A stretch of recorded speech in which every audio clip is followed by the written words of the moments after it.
और आइए शुरुआत करने जा रहा हूं आज की पहली बड़ी खबर के साथ। और पहली बड़ी खबर है, क्यों ये हंगामा बरपा है, घुसपैठी मुक्त भारत संविधान पर आफत। आपको बताऊंगा कि आज देश की संसद में एसआईआर के मुद्दे पर, वोटर शुद्धिकरण के मुद्दे पर विपक्ष के बहस के बाद आज पहली बार इस पर चर्चा हुई। विपक्ष मांग कर रहा था इस पर चर्चा हो। 24 परगना में 1941 में हो गया। लेकिन एक तरफ आज एसआईआर पर चर्चा हो रही थी और दूसरी तरफ आज सोनिया गांधी का जन्मदिन भी था। सोनिया गांधी ने केक काटा, विपक्ष ने उनका जन्मदिन मनाया।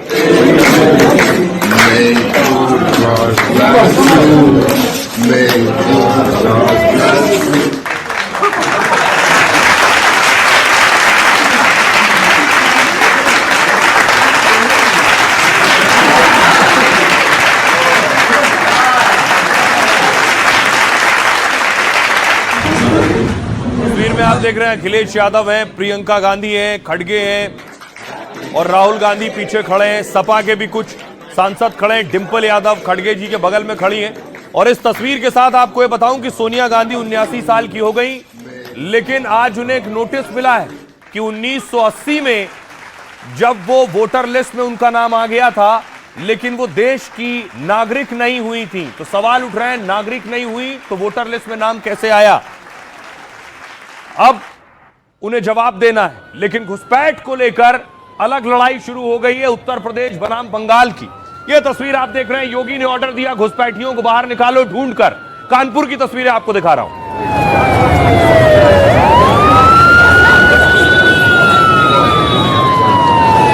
ठीक है,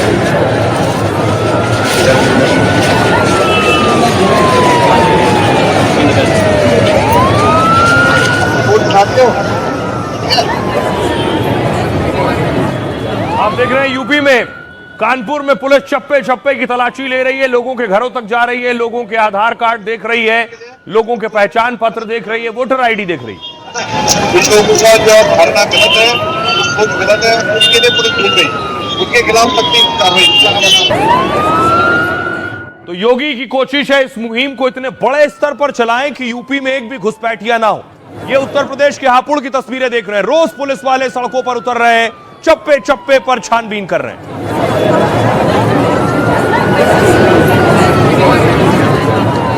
ये आप देख रहे हैं लोगों के आधार कार्ड की जांच हो रही है। जो लोग इस तरह से रहते हैं, जिन पर पुलिस को शक है, उन जगहों पर पुलिस जाकर चेकिंग कर रही है। यूपी की तस्वीरें हैं और दिन में ही नहीं, पुलिस को यह है कि दिन में लोग काम पर चले जाते हैं, लोग गायब हो जाते हैं, इसलिए को भी दबिश दी जा रही है। अगली तस्वीर में आपको दिखाऊं, ये आप देख रहे हैं मुजफ्फरनगर में यूपी पुलिस रात को दबिश दे रही है, टॉर्च की रोशनी में दबिश दे रही है, टॉर्च जला जलाकर चेकिंग हो रही है।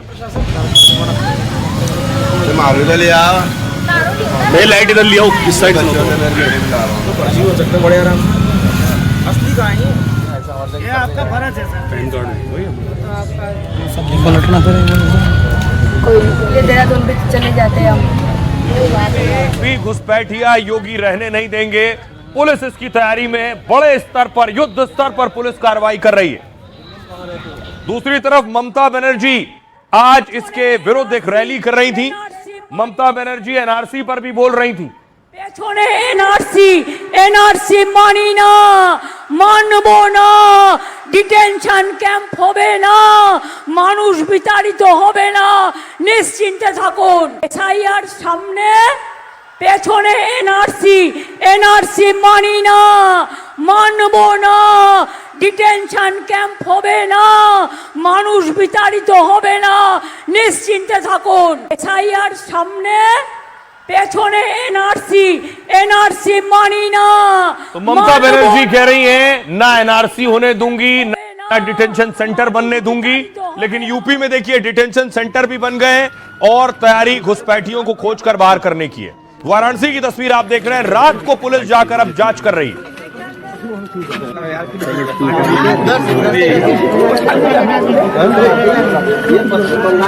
कहां से आए?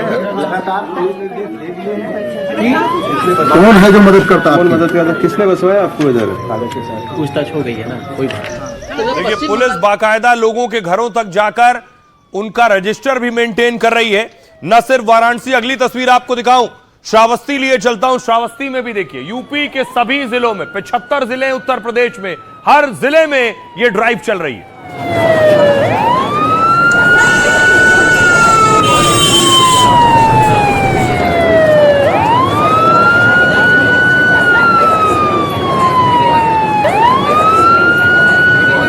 अब देखिए, पहली बार उत्तर प्रदेश में पहला डिटेंशन सेंटर भी बनकर तैयार हो गया है। तस्वीर आप देख रहे हैं, ये गोरखपुर में डिटेंशन सेंटर बन गया है। पहला डिटेंशन सेंटर यूपी का बनकर तैयार हो गया है। जिन्हें पकड़ा जाएगा गोरखपुर में, उन्हें यहां लाया जाएगा, यहां रखा जाएगा, जो अवैध तरीके से भारत में रह रहे हैं और अवैध तरीके से घुस कर आए हैं, जिनके पास कोई पहचान पत्र नहीं है और झूठे पहचान पत्र बनाकर यहां से रह रहे हैं, जो बांग्लादेश से आए हुए हैं, जो म्यांमार से आए हुए हैं या दूसरे देश के हैं। उनके लिए अब डिटेंशन सेंटर यूपी में बन गया है। ये यूपी का पहला डिटेंशन सेंटर है।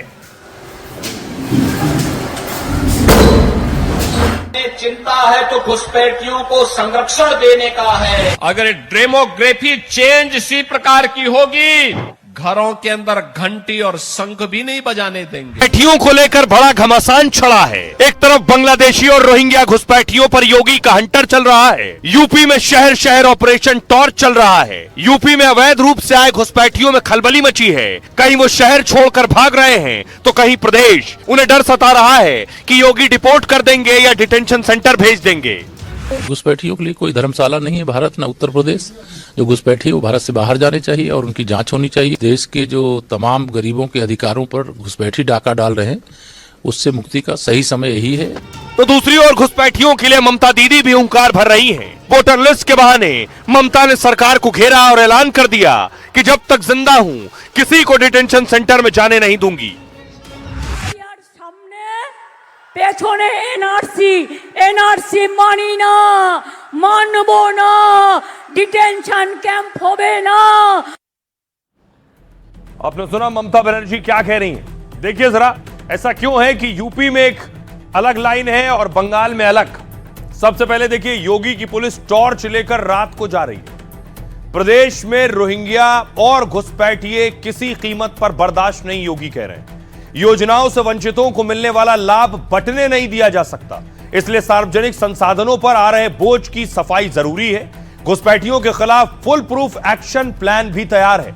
यूपी सरकार देश में पहली बार घुसपैठियों का एक डेटाबेस तैयार कर रही है, यानी उनके बारे में पूरी जानकारी। पकड़े जा रहे घुसपैठियों की डिटेल, बायोमेट्रिक प्रोफाइल बनेगी उनकी। सभी घुसपैठियों का नाम नेगेटिव लिस्ट में दर्ज किया जाएगा और घुसपैठियों की यह नेगेटिव लिस्ट देश भर में साझा की जाएगी, जिससे पकड़े गए घुसपैठियों की दोबारा एंट्री नामुमकिन हो जाए। योगी का आदेश मिलते ही पुलिस ने ऑपरेशन टॉर्च शुरू कर दिया। 17 से ज्यादा शहरों में एक साथ घुसपैठियों के खिलाफ ऑपरेशन। कोई छिपने की कोशिश करता है, झुग्गी या अंधेरे में बचता है, तो पुलिस टॉर्च लेकर आती है, पहचान पत्र और मोबाइल नंबर मांगती है, फिर पड़ताल करती है ये वो अवैध घुसपैठी और बांग्लादेशी तो नहीं है। दूसरी तरफ ममता बनर्जी कह रही है, चाहे जो कर ले, बंगाल में एनआरसी लागू नहीं होने दूंगी। घुसपैठियों के बहाने ये वोटर लिस्ट से खिलवाड़ कर रहे हैं। रोहिंग्या बंगाल में नहीं बल्कि बीजेपी शासित राज्यों में घुसपैठियों के बहाने बीजेपी अल्पसंख्यकों को भगाना चाहती है। मैं संविधान का पालन और सेक्युलर राजनीति करती हूं। असम एनआरसी के नोटिस बंगाल के लोगों को ना भेजें। आमतौर पर एसआईआर की प्रक्रिया 2 साल में पूरी होती है, लेकिन ममता बनर्जी कह रही फिर सरकार इसे इतनी जल्दबाजी में क्यों करा रही है। उन्होंने सवाल उठाया, सरकार वोटरों का नाम हटाने और डर फैलाने की कोशिश कर रही है। लोगों को बार बार अपनी ही नागरिकता साबित करनी पड़ेगी। सुनिए जरा क्या कह रही है ममता बनर्जी और योगी आदित्यनाथ। उन्हें बंगाल के विकास की चिंता नहीं, बंगाल के नौजवानों के लिए रोजगार की चिंता नहीं, बंगाल के किसानों की चिंता नहीं, बंगाल के बहन बेटियों की चिंता नहीं। उन्हें चिंता है तो घुसपैठियों को संरक्षण देने का है। আমি পরিষ্কার বলে যাচ্ছি, आपको किसी भी बांग्ला भाषी व्यक्ति को बांग्लादेशी घोषित करने का कोई अधिकार नहीं है। मैं अपनी माताओं, बहनों और भाइयों को स्पष्ट कर रही हूँ कि किसी को भी डिटेंशन कैंप में जाने की जरूरत नहीं पड़ेगी, किसी को भी वापस नहीं धकेला जाएगा, सभी बंगाल में ही रहेंगे। आप सभी देश के नागरिक और मतदाता हैं, मैं आपके साथ हूँ। अगर कोई मतदाता सूची से बाहर हो जाता है तो हम उसके लिए सहायता शिविर खोल रहे हैं। तो बड़ा दिलचस्प है, योगी कह रहे हैं घुसपैठिए भगाओ, ममता कह रही हमारे यहां तो कोई है नहीं। अब देखिए कहां कितने घुसपैठिए हैं। सबसे पहले देखिए पश्चिम बंगाल का नक्शा आपके सामने आ गया है। पूरे देश में, भारत में 3 करोड़ घुसपैठिए होने का दावा है। बंगाल में देखिए कूच बिहार, उत्तरी दिनाजपुर, मालदा, मुर्शिदाबाद, नादिया, इन जगहों पर 57 लाख घुसपैठिए होने का दावा है बंगाल में। यूपी का हाल देखिए, यूपी में जो शहर जिसमें दावा किया जाता है घुसपैठिए हो सकते हैं, उसमें प्रयागराज, वाराणसी, लखनऊ और कानपुर, और 50,000 घुसपैठिए हो सकते हैं। सवाल यह है कि बंगाल में लगभग लाखों में घुसपैठिए, लेकिन ममता कह रही है ऐसा कुछ नहीं है। यूपी में 50,000 घुसपैठिए और योगी एक्शन ले रहे हैं। देखिए जरा डिटेंशन सेंटर कैसा होगा, इस तरह के डिटेंशन सेंटर होंगे। सबसे पहले देखिए डिटेंशन सेंटर में किस तरह से एंट्री होगी, ये आप देख रहे हैं। डिटेंशन सेंटर, बाहर बायोमेट्रिक और स्कैनर लगा होगा, हाथ का अंगूठा लगाना है, चेहरा स्कैन करेगा वो। उसके बाद देखिए अंदर जाएंगे तो आप देखिए अंदर इस तरह से बैरक्स होंगे उसके। अब अगली तस्वीर में आपको दिखाऊं, योगी ने जो डिटेंशन सेंटर बनवाया है, ये देख रहे हैं, ये है गोरखपुर का पहला डिटेंशन सेंटर जो शुरू में मैंने आपको दिखाया है।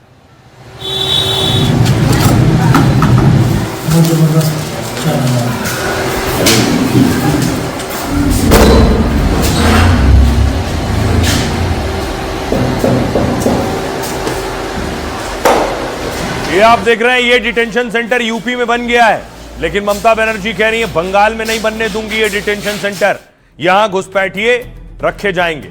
अब देखिए दीदी क्या कह रही है। दीदी कह रही बंगाल में कोई डिटेंशन कैंप नहीं बनेगा, मेरी आखिरी सांस तक डिटेंशन कैंप नहीं बनेगा। जब तक मैं हूं कोई बंगाली डिटेंशन कैंप नहीं जाएगा और ना किसी बंगाली को बांग्लादेश भेजने दिया जाएगा।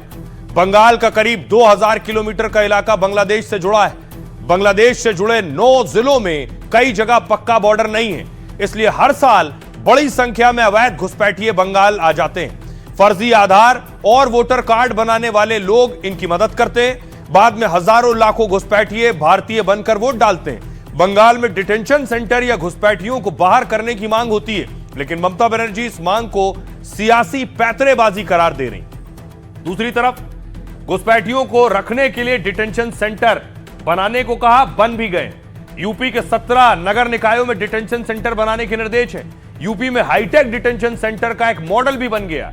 इस डिटेंशन सेंटर में एक साथ 15,000 लोग रह सकेंगे। निगरानी के लिए सीसीटीवी का इंतजाम किया जाएगा। इस डिटेंशन सेंटर में बायोमेट्रिक सिस्टम लगा हुआ, जैसे आप ये देख रहे हैं, जिसमें चेहरे और उंगलियों की पहचान से ही एंट्री हो सकेगी। घुसपैठियों को रखने वाली जगह 3 लेयर सिक्योरिटी भी होगी इसमें। यहां केंद्रीय सुरक्षा बल के 50 जवानों की तैनाती होगी। इस तरह का होगा यह कैंप जहां घुसपैठियों को रखा जाएगा। तो ये जरा इस पर सियासतदान क्या कह रहे हैं। सर नहीं है, ये SIR के बहाने NCR हो रहा है, NRC हो रहा है। और NRC इसलिए कर रहे हैं कि मुख्यमंत्री जी कह रहे हैं हम डिटेंशन कैंप बना रहे हैं, इसमें घुसपैठियां हैं, हम उनको बंद करेंगे। तो ये सोची समझी रणनीति के तहत नाम निकालना, FIR दर्ज कराना, डिटेंशन सेंटर की बात करना, घुसपैठियों की बात करना, केवल डराने का काम हो रहा है। जो निश्चित तौर से जो उन्होंने डिटेंशन सेंटर खुलवाया है, मैं जरूर आग्रह करूंगा कि जितने संघ कार्यालय हैं, संघ कार्यालय के अंदर एक बार जरा जांच करा लें। बनारस में 3-3, 4-4 कार्यालय हैं, 5-5 कार्यालय हैं। बाहर से आके महीनों से, सालों से आके संघ के लोग उसमें रहते हैं और भोजन लेते हैं। जरा उसकी भी जांच करा लें, गहन जांच करा लें। मुझे लगता है काफी घुसपैठिए संघ कार्यालय में इनको मिल जाएंगे। घुसपैठियों के लिए कोई धर्मशाला नहीं है भारत न उत्तर प्रदेश। जो घुसपैठी वो भारत से बाहर जाने चाहिए और उनकी जांच होनी चाहिए। और समाज से भी आह्वान करेंगे कि वो लोग भी कहीं अगर घुसपैठी छिपा हो तो पुलिस को सूचना दें, प्रशासन को सूचना दें। और इस देश के जो तमाम गरीबों के अधिकारों पर घुसपैठी डाका डाल रहे हैं, उससे मुक्ति का सही समय यही है। अब देखिए ये बवाल शुरू कैसे हुआ। ये बवाल शुरू ऐसे हुआ कि सरकार ने एसआईआर शुरू करवाया दूसरे राज्यों में बिहार के बाद। और एसआईआर देखिए, ये कानपुर की तस्वीरें मैं आपको दिखा रहा हूं, यूपी के कानपुर की। भर रहे हैं बीएलओ फॉर्म भर रहे हैं, उसके बाद उन्हें अपलोड और अपडेट भी कर रहे हैं।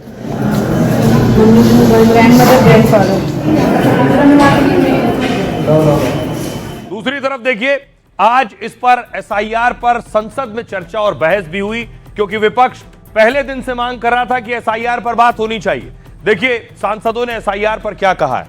अखिलेश यादव कह रहे हैं एसआईआर तो बहाना है, सरकार और चुनाव आयोग मिलकर एनआरसी वाला काम कर रहे हैं। यूपी के सीएम डिटेंशन सेंटर बना रहे हैं, खुलकर नहीं कर सकते हैं, एसआईआर के बहाने कर रहे हैं। हम कांग्रेस के बैलेट पेपर से चुनाव पर सहमत हैं। ललन सिंह कह रहे हैं अखिलेश जी ज्यादा उधर मत सटिए, नहीं तो बिहार में जिस तरह तेजस्वी का हाल हुआ है वैसा ही आपका भी हो जाएगा। पहले तो बैलेट पेपर बूथ लूटने का हथकंडा तक होता था, अब जनता आपको स्वीकार नहीं कर रही है तो ईवीएम गलत है।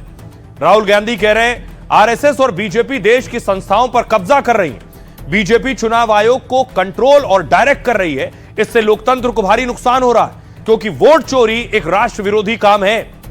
निशिकांत दुबे ने कहा देश के संविधान और लोकतंत्र को कमजोर कांग्रेस ने किया है। सबको पता है कि देश में इमरजेंसी किसने लगाई, और देश भर में मुस्लिम करीब 40% बढ़े हैं, इनमें 15% मुस्लिम बांग्लादेशी हैं। इनके वोट से कांग्रेस टीएमसी चुनाव जीतती है। कल्याण बनर्जी कह रहे हैं टीएमसी के सांसद एसआईआर वोट डिलीट करने का टूल बनकर रह गया है। चुनाव आयोग किसी की नागरिकता तय करने की अथॉरिटी चुनाव आयोग को नहीं है। चुनाव आयोग कह रहा है कि 5 lakh voter delete, 6 lakh voter delete, और बीजेपी जश्न मना रही है। इसके अलावा देखिए संजय जायसवाल सांसद बीजेपी के कह रहे हैं विपक्ष एसआईआर के नाम पर वोट चोरी का आरोप लगा रहा है, लेकिन भारत में पहली वोट चोरी तो 1947 में हुई थी, 1947 में, जब पूरी कांग्रेस वर्किंग कमेटी सरदार पटेल के साथ थी, लेकिन प्रधानमंत्री उन्हें नहीं नेहरू जी को बना दिया गया था। सुनिए जरा सियासतदानों को संसद में क्या कह रहे हैं। जो एसआईआर यूपी में चल रही है, अभी तक 10 लोगों की जान जा चुकी है। बीएलओ जो गांव-गांव जाने की और गली-गली जाने के लिए जिनको काम मिला है, उसमें लगभग 10 लोगों की जान जा चुकी है। 9 लोगों की हमारे पास सूची है। और जो इलेक्शन कमीशन ने अध्यक्ष महोदय कहा कि हम ट्रेनिंग देंगे बीएलओ को, मैं ये दावा कर सकता हूं कि उत्तर प्रदेश के बहुत कम बीएलओ को ट्रेनिंग मिली होगी, और यहां मैं कह सकता हूं कि एक भी बीएलओ को ट्रेनिंग नहीं दी गई जो देनी चाहिए थी। 326वें धारा में लिखा हुआ है इस देश का जो नागरिक होगा वही इस देश का मतदाता होगा, और चुनाव आयोग ने कहा कि आप इस देश के नागरिक हैं, इसको प्रमाणित करिए, तो गलत हो गए। तो आप चाहते हैं कि संविधान के प्रावधानों के विपरीत आपकी मनमानी से यह चले। सत्ता पाने के लिए पूरा जुगाड़ कर रहे हैं, पूरा अभियान चला रहे हैं, लेकिन इस देश की जनता आपको स्वीकार ही नहीं कर रही। कि देश भर में एसआईआर पे चर्चा है, कई प्रदेशों में एसआईआर हो रहा है, पर मैं बहुत जिम्मेदारी से यह बात कह रहा हूं कि चुनाव आयोग के पास कानूनी तौर पर एसआईआर करवाने का कोई औचित्य नहीं है। ना संविधान में, ना कानून में स्पेशल इंटेंसिव रिवीजन का कोई प्रावधान है। देश भर में मुसलमान 4% बढ़े हैं, हमारे यहां रोजगार का एक साधन नहीं है, लोग विस्थापन और पलायन के शिकार हैं। इसके बावजूद भी 15% मुसलमान कौन हैं? वो सभी बांग्लादेशी घुसपैठिए हैं, जिसके आधार पर कांग्रेस, जेएमएम, टीएमसी चुनाव जीतती है, और इसी कारण से वो एसआईआर का विरोध करती है। तो सबसे पहले वोट चोरी कहां हुई थी अध्यक्ष सभापति महोदय? सबसे पहली वोट चोरी 1947 में हुई थी, जब पूरी कांग्रेस वर्किंग कमेटी सरदार पटेल जी के साथ थी और जवाहरलाल नेहरू को प्रधानमंत्री बना दिया गया। इससे बड़ा वोट चोरी का उदाहरण कहीं कुछ भी नहीं है। वोट चोरी 1975 में हुई थी, जब इंदिरा गांधी ने इमरजेंसी लगा करके जनता के सारे अधिकारों को छीनने का काम किया था। अब देखिए बात वोट चोरी और एसआईआर की हो रही थी। वोटर लिस्ट, वोटर आईडी का रिवीजन हो। आज कांग्रेस की वरिष्ठ नेत्री सोनिया गांधी का जन्मदिन था, और सभी ने उनका जन्मदिन मनाया, केक काट कर जन्मदिन मनाया।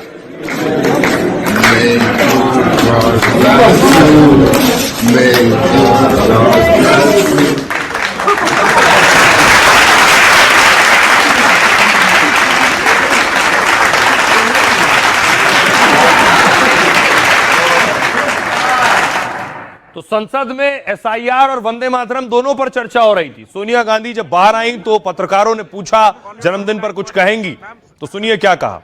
मैसेज आपका ma'am on your 79th birthday, ma'am 79th birthday पे कोई मैसेज आपका? Vande Mataram, Vande Mataram, Vande Mataram. Ma'am on your 79th birthday, ma'am 79th birthday पे कोई मैसेज आपका? तो सोनिया गांधी ने कहा वंदे मातरम, लेकिन बीजेपी के आईटी सेल के हेड अमित मालवीय ने तस्वीर साझा की और यह आरोप लगाया कि ये 1980 का इलेक्टोरल फॉर्म आप देख रहे हैं, यानी 1980 के इलेक्टोरल फॉर्म में सोनिया गांधी का नाम था, यानी 1980 में वो वोट डाल रही थीं। बीजेपी का कहना यह है कि वो देश की नागरिक 1982 के बाद बनी, तो 1980 के इलेक्टोरल फॉर्म में उनका नाम कैसे हो सकता है। इस मामले में सोनिया गांधी को कोर्ट ने भी नोटिस सौंपा है। देखिए जरा पूरी कहानी है क्या, मैं आपको बताऊं। सोनिया गांधी पर वोटर लिस्ट में गलत तरीके से नाम जोड़ने का आरोप है। दिल्ली की राउस एवेन्यू कोर्ट ने सोनिया गांधी को नोटिस दिया है। यह नोटिस एक याचिका के आधार पर कोर्ट ने जारी किया है। दरअसल सोनिया गांधी को लेकर एक याचिका दायर की गई। इसमें कहा गया कि सोनिया जी का नाम 1980 की वोटर लिस्ट में था, 1980 में लिस्ट में नाम था। उनका नाम नई दिल्ली विधानसभा क्षेत्र में शामिल किया गया था, जबकि वो भारत की नागरिक अप्रैल 1983 में बनी है। 1983 में नागरिक बनी, लेकिन नाम वोटर लिस्ट में 1980 में था। कोर्ट ने इस मामले में दिल्ली सरकार को भी नोटिस जारी किया है और पूरे केस का रिकॉर्ड दायर करने का आदेश जारी किया है। अगली सुनवाई 6 जनवरी को होगी, तब राज्य सरकार ब्यौरा पेश करेगी। इस मामले को लेकर 13 अगस्त को बीजेपी आईटी सेल प्रमुख ने पोस्ट किया, दावा किया कि सोनिया का नाम भारतीय वोटर लिस्ट में 2 बार शामिल हुआ है। बीजेपी का आरोप है कि पहली बार 1980 में सोनिया का नाम जोड़ा गया। जब इसका विरोध हुआ तो 1982 में उनका नाम लिस्ट से हटा दिया गया, लेकिन बाद में 1983 में 1 जनवरी को दोबारा नाम लिस्ट में जोड़ दिया गया, जबकि सोनिया गांधी को भारत की नागरिकता 30 अप्रैल 1983 को मिली, यानी भारत का नागरिक बनने से पहले ही सोनिया गांधी वोटर लिस्ट में शामिल हो गई थी। अब इस पर नया बवाल है, सुनिए जरा क्या कह रही प्रियंका गांधी। सोनिया जी को नोटिस इशू किया है राउस एवेन्यू कोर्ट में। मैम नागरिक बनने से पहले वोटर बनने का आरोप है। वोट डाला है देश में, प्रमाण है उनके पास? बिल्कुल झूठ है, बिल्कुल झूठ है। उन्होंने वोट तब डाला जब वो सिटीजन बने। प्रमाण दिखाएं। ये झूठ क्यों बोल रहे हैं लोग? आखिर पीछे पड़े हुए हैं, बेचारी 80 साल की होने वाली है, पूरी उम्र उन्होंने देश की सेवा की है। जब सोनिया गांधी भारतवर्ष की नागरिक नहीं थी और उसके बावजूद नई दिल्ली पार्लियामेंट्री सीट में इलेक्टोरल रोल में आदरणीय सोनिया गांधी जी का नाम आता है, उसका अर्थ है कि कहीं न कहीं some documents must have been forged. ये पैरों पर चलने वाली चीजें हैं नहीं, ये चलेंगी नहीं, कोर्ट में जा करके फुस हो जाएंगी। बस हाइडलाइन बनानी है, कुछ ना कुछ करके नैरेटिव क्रिएट करके रखना है। अरे आज की बात कर लो, हर वक्त गड़े मुर्दे उखाड़ते रहते हो, आज की तो कर लो बात। सोनिया जी के त्याग को देख लो, उनके त्याग का मुकाबला कर लोगे क्या? नागरिकता हुए के बिना वोट डाला, तो कांग्रेस जो पार्टी है, आप ये सोच सकते हैं कि एक पॉलिटिकल परिवार से आने के बावजूद ये हमेशा कानूनों का और नियमों का उल्लंघन करते रहे, क्योंकि इनको लगता है कि ये बाबू लोग हैं, ये साहब लोग हैं, और ना कि ये संविधान का ही हमेशा अपमान करते हैं। ये हमारे देश की जो है, जो इन देश के जो मूल्य हैं, जो कि एक वोटिंग का अधिकार होता है, उसके लिए एक नागरिकता लेना जो है उनके लिए कोई बड़ी बात नहीं थी। वो आज लोकसभा में एसआईआर पर, तो राज्यसभा में आज वंदे मातरम पर बहस हो रही थी, जिस पर चर्चा हो रही थी, जिस पे आज गृह मंत्री बोलने खड़े हुए। अगर वंदे मातरम के तुष्टीकरण की नीति के तहत 2 टुकड़े न करते तो देश का बंटवारा नहीं होता और देश पूरा होता। कि आरएसएस और बीजेपी की भले ही आज नींद से जागी है, इसीलिए बहस कर रही है। जो उस वक्त 55-60 रुपए था, आज 90 रुपए। अरे गिर गया। इतना गिर गया वो हिमालय से नीचे गिरने के बाद आदमी के टुकड़े टुकड़े भी नहीं मिलते, वैसा हो गया। आपने ड्यूटी खाई है किसी हाउस में, हम हर बात की चर्चा करने के लिए तैयार है। इकोनॉमी पर चर्चा हो, हम तैयार हैं। आप टाइम तय कीजिए, आप इंटरनेशनल रिलेशन पर चर्चा करना चाहते हैं। अब भाई आपको बताऊं, वंदे मातरम को लेकर सियासतदान क्या कह रहे हैं, एमपीज क्या कह रहे हैं और अरशद मदनी क्या कह रहे हैं। जमीयत अध्यक्ष हैं जमीयत उलेमाए हिंद के, कह रहे हैं हमें किसी के वंदे मातरम पढ़ने या गाने पर एतराज नहीं है, लेकिन मुसलमान सिर्फ एक अल्लाह की इबादत करता है और अपनी इबादत में किसी दूसरे को शामिल नहीं कर सकता। मातरम में मां दुर्गा का जिक्र है जो हमारी आस्था के खिलाफ है। देशभक्ति के लिए मुस्लिमों को किसी सर्टिफिकेट की जरूरत नहीं है। गृह मंत्री ने कहा वंदे मातरम का विरोध नेहरू से लेकर आज तक गांधी परिवार के खून में। जो लोग वंदे मातरम के महत्व को नहीं जानते हैं वो इसे चुनाव से जोड़ रहे हैं। वंदे मातरम पर चर्चा की जरूरत तब भी थी जब वंदे मातरम बना था और अब भी नई पीढ़ी को समर्पण और इसका महत्व बताना जरूरी है। हमने देखा है कि वंदे मातरम पर कई कांग्रेस सांसद सदन से बाहर चले जाते हैं। बीजेपी का कोई सांसद वंदे मातरम के समय खड़ा ना हो, ऐसा हो ही नहीं सकता। मल्लिकार्जुन खड़गे ने कहा प्रधानमंत्री और गृह मंत्री सिर्फ नेहरू को क्यों निशाना बनाते हैं? आपने देश की आजादी की लड़ाई भी नहीं लड़ी, आप संविधान को नहीं मानते। पीएम मोदी रुपया गिरने पर मनमोहन से सवाल करते थे, अब क्या हुआ? मैं तो 60 सालों से यही वंदे मातरम गाना गा रहा हूं, लेकिन वंदे मातरम नहीं गाने वालों ने अभी शुरुआत की है। सुनिए जरा वंदे मातरम पर सियासतदानों। मेरे जैसे कई लोगों का मानना है कांग्रेस पार्टी को पसंद आए ना आए, अगर वंदे मातरम के तुष्टीकरण की नीति के तहत 2 टुकड़े न करते तो देश का बंटवारा नहीं होता और देश पूरा होता। वंदे मातरम का महिमा मंडन का सवाल ही नहीं था, क्योंकि वंदे मातरम बोलने वाले जो सारे लोग थे उनको इंदिरा जी ने जेल में बंद कर दिया। इस देश में आपातकाल लगाया गया, विपक्ष के लाखों लोगों को, लाखों समाज सेवियों को, स्वयंसेवी संगठन के लोगों को जेल में भर दिया गया।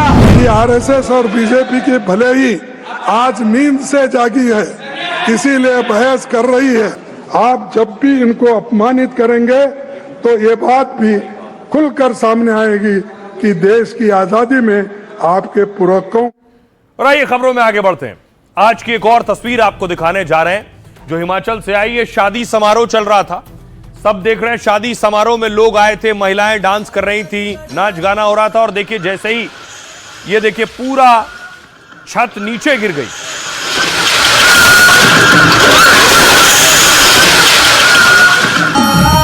वाली नाची कुल्लू वाली सारी और गढ़वाली।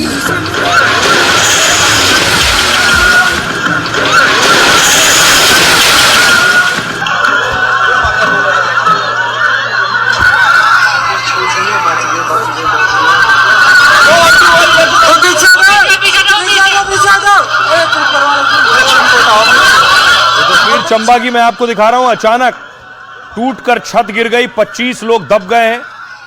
100 लोग अचानक छत से गिरे और 25 लोग इसमें घायल हो गए।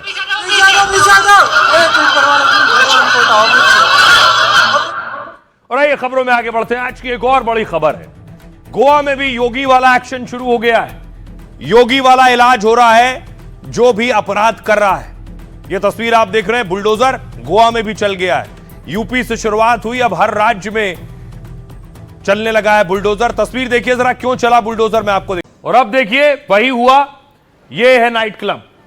इस नाइट क्लब को गिराने के लिए आज बुलडोजर पहुंचा।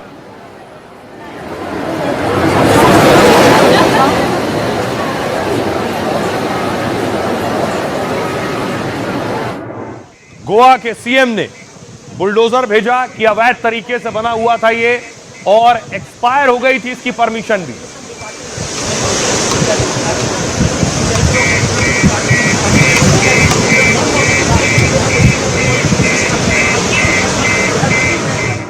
ये बुलडोजर पहुंचा और उसके बाद पूरा नाइट क्लब गिरा दिया गया है। पूरे नाइट क्लब पर बुलडोजर चल गया है।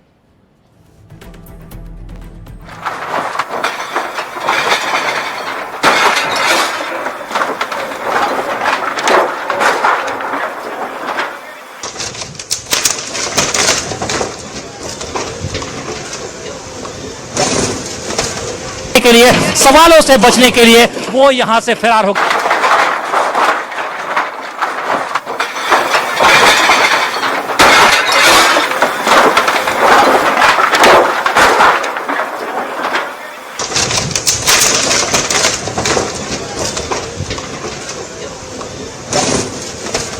के लिए, सवालों से बचने के लिए वो यहां से कि लकड़ी से पूरा स्ट्रक्चर बनाया गया था, पूरा ढांचा तैयार किया गया था, जिसे बुलडोजर ने कम वक्त में ही गिरा दिया।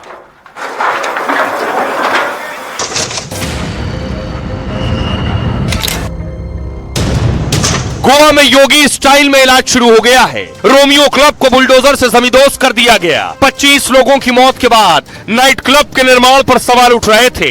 गोवा के सीएम के आदेश के बाद बुलडोजर एक्शन हुआ।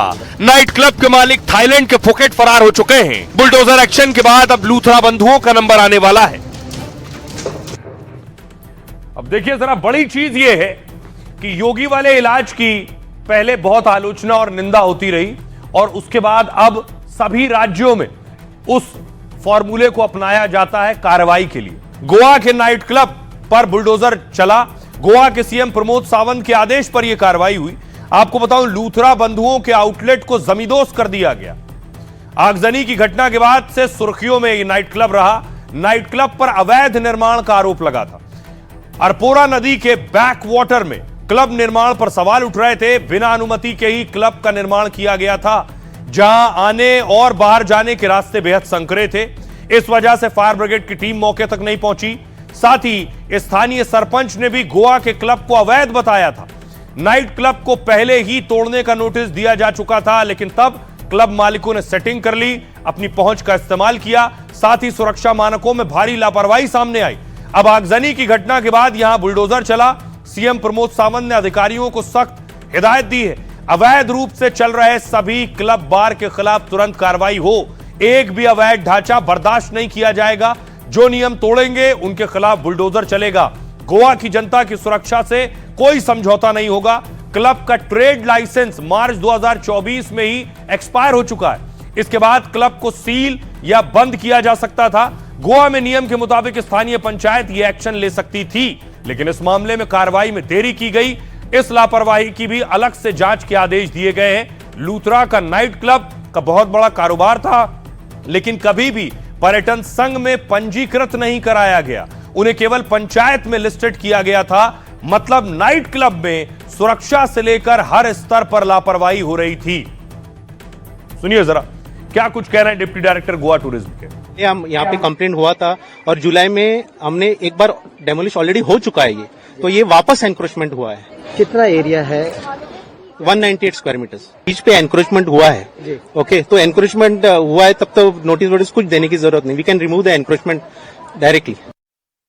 अब देखिए 25 जाने गई है भयावह आग में। गिरफ्तारियां शुरू हो चुकी हैं। कई लोगों को अरेस्ट किया गया। इस मामले में मैनेजर गिरफ्तार हो चुके हैं और कुछ लोग जो इससे जुड़े थे उनकी धरपकड़ हो रही, गिरफ्तारी हो रही है। लेकिन एक शख्स फरार है। इस नाइट क्लब का मालिक फरार है, जिसे पुलिस शिद्दत से तलाश कर रही है। मालिक कौन है? यह है सौरभ लूथरा, जो इस नाइट क्लब का मालिक है।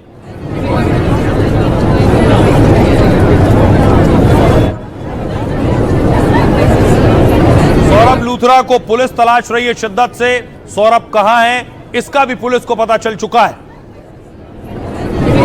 पुलिस सौरभ के घर जीटीबी नगर में जो घर है सौरभ लूथरा का, उस घर तक पहुंच गई है। यह सौरभ लूथरा के घर की तस्वीर आप देख रहे हैं।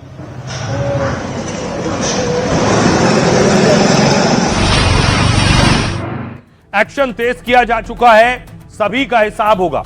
देखिए जरा किसे किसे ढूंढ रही है पुलिस। यह है सौरभ लूथरा जो मालिक है, यह है गौरव लूथरा, ये दोनों भाई हैं।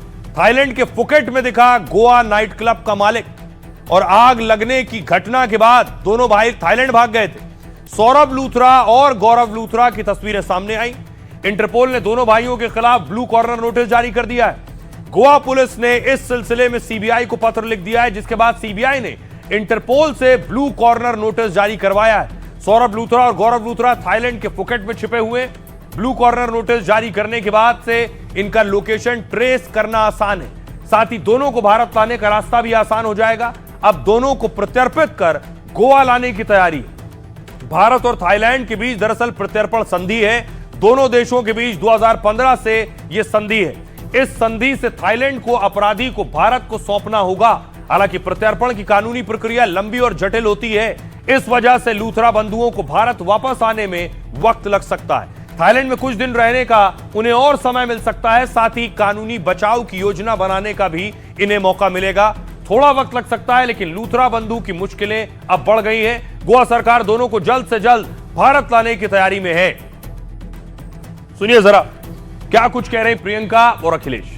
इस तरह का नेग्लिजेंस, खासकर इस तरह के रेस्टोरेंट या इस तरह की जो संस्थाएं बन रही हैं, उसमें इतनी बड़ी घटना हो जाए तो जिम्मेदार सरकार और जो नियम बने हैं वो है जिम्मेदार। और उसके बाद अगर इस तरह से लोग भाग जाएं तो और गंभीर विषय बन जाता है। हालांकि सीमाएं भारतीय जनता पार्टी के पास हैं, उन्हीं की जिम्मेदारी सुरक्षा रखना, नियम कानून उनके पास है, उन्हें कार्रवाई करनी चाहिए, उन्हें पकड़ना चाहिए। दो शनिवार की रात गोवा के जिस नाइट क्लब के अंदर 27 लोग आग से जुलूस गए, मारे गए, वो दोनों आरोपी लूथरा ब्रदर्स आज इंडिगो की 5:30 की फ्लाइट में बैठ के थाईलैंड भाग गए।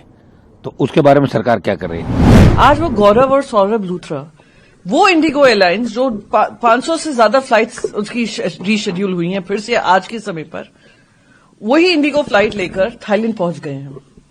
गोवा पुलिस ने लुकआउट नोटिस पहले क्यों नहीं जारी किया? यानी स्पष्ट होता है कि जिसके पास सत्ता है, जिसके पास नेटवर्क्स हैं, जिसके पास पैसा है, वो 25 जाने ले सकता है, वो रूल्स एंड नॉर्म्स फ्लाउट कर सकता है, देश में हाहाकार मचा सकता है और वो देश से बाहर भी जा सकता है।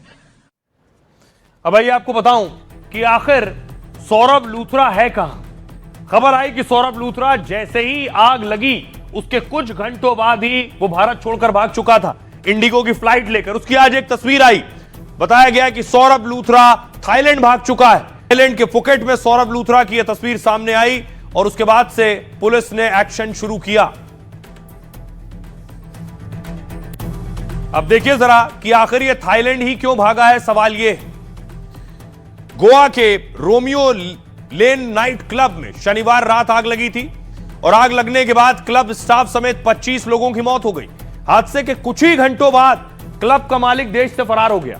जिस वक्त हादसा हुआ क्लब मालिक दिल्ली में था। एफआईआर दर्ज करने के बाद पुलिस दिल्ली में तलाश कर रही थी, लेकिन सोचिए घटना के करीब 5 घंटे बाद ही दोनों ने देश छोड़ दिया। रविवार सुबह 5:30 बजे दोनों ने थाईलैंड के फुकेट के लिए उड़ान भर ली और ये पीछे फ्लाइट खड़ी हुई है। इस वक्त तक मलबे की छानबीन से लेकर मृतकों की पहचान ही हो रही थी। तब तक क्लब मालिक की जानकारी और लोकेशन तक का पता नहीं था। और हुआ क्या? सवाल अब उठ रहे हैं कि आखिर दोनों थाईलैंड के फुकेट ही क्यों चले गए। दरअसल थाईलैंड जाने के लिए वीजा की जरूरत नहीं होती। साथ ही थाईलैंड की वीजा प्रक्रिया बेहद सरल है।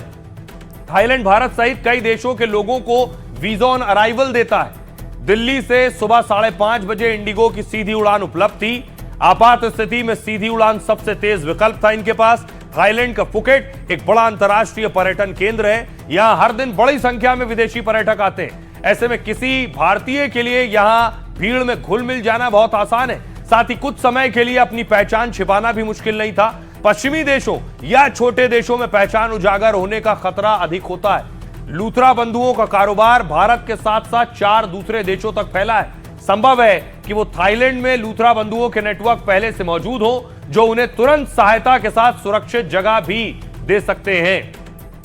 आइए आपको सुनवाऊं, सुनिए जरा अब गोवा के डीआईजी क्या कह रहे हैं। लोग सारे एफर्ट्स कर रहे हैं कि जितने भी अक्यूज्ड इस केस में इन्वॉल्व हैं उनको अरेस्ट किया जाए और जो कंट्री को छोड़ के गए उनके खिलाफ भी सीबीआई और कंसर्ट एजेंसी से कोऑर्डिनेट करके कि उनको वापस भारत में लाके उनके खिलाफ कार्रवाई हो। और जो हमारी इन्वेस्टिगेशन में जिनके भी नाम आ रहे हैं, जिनकी इन्वॉल्वमेंट है कि उनका नेग्लिजेंट एक्ट था या क्रिमिनल एक्ट था, उन सभी के खिलाफ हम लोग एक्शन ले रहे हैं और उनको अरेस्ट करने की प्रक्रिया में है। तो आपने डीआईजी को सुना, लेकिन देखिए जरा लूथरा बंधु थाईलैंड क्यों भागे मैंने आपको बताया, लेकिन ये उनका एक और नाइट क्लब है। देश के अलग अलग शहरों में उनके बड़े नाइट क्लब्स हैं और पैसा और लग्जरी लाइफ जीते। ये लूथरा बंधुओं का ही मामाज बॉय कैफे आप देख रहे हैं। लग्जरी कार और प्रॉपर्टी के शौकीन सौरभ लूथरा। दिल्ली में उसके महंगे मकान और लग्जरी गाड़ियां हैं। दिल्ली में जीटीबी नगर मेट्रो स्टेशन के पास उसका घर है। दिल्ली के उसके घर में ताला लटका पड़ा हुआ है। हमारी टीम जब पहुंची, यहां लूथरा परिवार का कोई भी सदस्य मौजूद नहीं है। दिल्ली के साथ ही माना जा रहा है दुबई में भी सौरभ लूथरा की करोड़ों की संपत्ति है। दुबई में सौरभ लूथरा का एक घर भी है जहां परिवार के कुछ सदस्य भी रहते हैं। दुबई में भी सौरभ का नाइट क्लब है। थाईलैंड से उसके दुबई भागने की भी आशंका जताई जा रही है। भारत समेत 4 देशों के 30 शहरों तक उसका जाल फैला हुआ है। रिपोर्ट के मुताबिक हर साल 200 से 300 करोड़ की आमदनी है उनकी। लूथरा बंधुओं की कुल संपत्ति का आधिकारिक डेटा नहीं है और रिपोर्ट के मुताबिक 500 से 1000 करोड़ तक का आंकड़ा हो सकता है संपत्ति का इनके। अब आपको लिए चलता हूं, हमारी टीम पहुंची सौरभ लूथरा के घर, वहां से रिपोर्ट देखिए। नॉर्थ वेस्ट दिल्ली के एक ऐसे प्रॉपर्टी के पास है जो गौरव और सौरभ लूथरा के जो पिता हैं उन्होंने वो इस प्रॉपर्टी को ओन करते हैं। आपको बता दें ये प्रॉपर्टीज जो है ये लूथराज ने खरीदी हुई है। यहाँ पर अभी जो गार्ड बता रहे हैं कि कुछ और लोग यहाँ पर रहते हैं। फिलहाल दोनों भाई और उनके पिता और उनकी जो पूरा परिवार है वो यहाँ पर नहीं रहता है, लेकिन हम देख रहे हैं कि लगातार कई जगहों पर रेड्स चल रहे हैं। दोनों ही भाई इस वक्त अब्सकॉन्डिंग है और लगातार गोवा पुलिस जो है वो रेड्स कर रही है। गोवा पुलिस दिल्ली भी पहुंची है। दिल्ली के अलग अलग ठिकानों पे भी जो है वो रेड किया जा रहा है। साफ तौर पर पुलिस का कहना है कि जो गोवा में रेस्टोरेंट है वहां पर बहुत सारी ऐसी चूक हुई थी। फायर का एनओसी प्रॉपर नहीं था और जब आग लगी तो फायर का जो अलार्म। और आइए अब आपको बताऊं कि सौरभ और गौरव जिनके बारे में मैंने आपको बताया जो थाईलैंड भाग चुके हैं, ये आखिर कौन है। ये आप देख रहे हैं सौरभ और गौरव लूथरा, ये दोनों भाई हैं। आखिर कैसे ये नाइट क्लब बिजनेस में आ गए, कैसे करोड़ों की संपत्ति बनाई और लोगों की जान की परवाह नहीं की। ये पहली तस्वीर आप देख रहे हैं सौरभ लूथरा की। सौरभ ने सौराष्ट्र यूनिवर्सिटी से बीटेक किया है। इसके बाद सौरभ सॉफ्टवेयर इंजीनियर बन गया। पढ़ाई में तेज सौरभ को गोल्ड मेडल मिला था। 10 साल तक उसने दिग्गज कंपनियों के साथ काम किया है। 2016 में नौकरी छोड़कर दिल्ली में पहला रेस्टोरेंट खोला। फिर ये ब्रांड गोवा और विदेश में भी फैल गया। उसके 25 क्लब चेन अभी दुनिया में चल रहे हैं। करीब 25 और क्लब पाइपलाइन में बताए जाते हैं। Saurabh Luthra Romeo Lane club का बड़ा चेहरा भी है। वो आगे आकर सारे कामकाज संभालता है। अगला नाम है गौरव लूथरा का। ये उसका भाई है। पर्दे के पीछे मैनेजमेंट संभालने का काम करता है। मार्केटिंग, स्टाफ और अन्य क्लब ऑपरेशन वो संभालता है। अगला एक और नाम है। दोनों के बीच एक तीसरा सहयोगी अजय गुप्ता। अजय गुप्ता भी दिल्ली का रहने वाला है। लूथरा बंधुओं के नेटवर्क विस्तार में उनकी मदद करता है, जिसे पुलिस ढूंढ रही है। अब सुनिए जरा, इस पर सियासत भी खूब हो रही है। सियासतदान क्या कह रहे हैं। इंडिगो तो अपना काम नहीं कर रही थी, लेकिन जब ये लूथरा ब्रदर्स जहां जिनका 25 क्लब में 25 लोगों की जान चली गई, उनके लिए इंडिगो टाइम से चली गई। आप समझिए कि ये पूरा सिस्टम जो है प्राइवेट सिस्टम, ये पैसे वालों और अपराधियों को बचाने के लिए, ना कि आम जनता के लिए। उनको गिरफ्तार करके उनको कार्रवाई करनी चाहिए थी। उनकी लापरवाही की वजह से ये हुआ, उनके सिस्टम के फेलियर की वजह से हुआ। हालांकि वो उड़ के यहां से बाहर चले गए। तो अब इंडिगो से जवाब, और मैं सिविल एविएशन मिनिस्टर से पूछना चाहूंगा कि इसका क्या जवाब उनके पास है। और जो मेन एक्यूज है कहा जाए उसको, तो उसको भागने का मौका मिल जाए तो ये तो कहीं ना कहीं हमारे प्रशासन की कमजोरी है, पुलिस की कमजोरी है, इंटेलिजेंस की कमी है। आज की एक और बड़ी खबर है। पिछले कुछ दिनों में हमने देखा कि कैसे इंडिगो को लेकर बवाल चल रहा था। फ्लाइट्स कैंसिल हो रही थी। तो पस्त और सरकार सख्त। हुआ क्या कि पिछले कुछ दिनों में जो तस्वीर सामने आई वो ये तस्वीरें आप देख रहे हैं। ये तस्वीरें इंडिगो में जो हालात थे उसकी पुरानी तस्वीरें। उसके बाद सरकार ने एक्शन लिया। आज जब सदन में इस पर बातचीत हो रही थी तो बहुत से सांसदों ने बॉयकॉट किया।